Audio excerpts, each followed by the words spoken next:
সাদেক হোসেন খোকা ছিলেন অবিভক্ত ঢাকার শেষ মেয়র, নির্বাচিত মেয়র,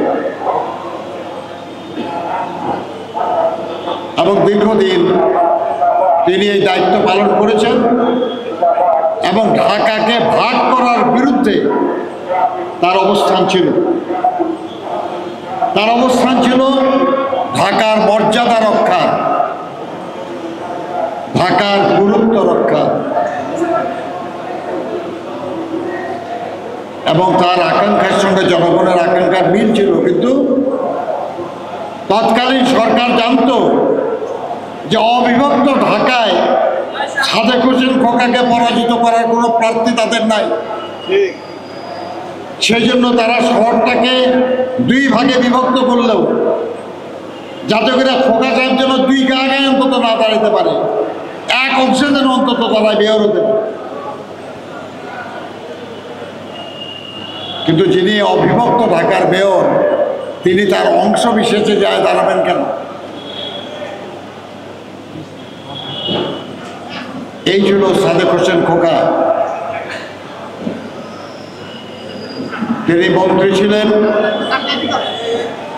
তিনি মেয়র ছিলেন, তিনি একসময় কাউন্সিলরও ছিলেন, এবং যখন তিনি ঢাকা সিটির কাউন্সিলর ছিলেন তখনই তার যোগ্যতার জন্য শহীদ প্রেসিডেন্ট জিয়াউর রহমান সাহেব তাকে বিএনপিতে সম্পৃক্ত করেছিলেন।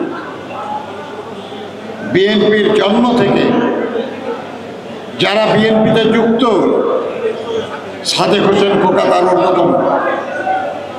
আমৃত্যু তিনি বিএনপিতে ছিলেন, বিএনপির আদর্শে বিশ্বাসী ছিলেন।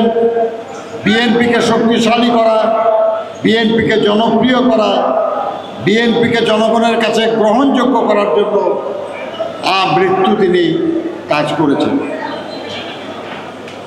এই নেতার প্রতি আমরা আন্তরিক শ্রদ্ধা জানাই এবং মনে করি যে আমরা সামনে যারা আছেন, বিএনপি করেন, বিএনপির আদর্শে বিশ্বাস করেন, সাদেক হোসেন খোকার কাছে আপনাদের অনেক কিছু শেখার আছে। আর সেই জন্যই একদিনের আলোচনা না, তার মৃত্যুবার্ষিকী উপলক্ষে একদিনের আলোচনা না,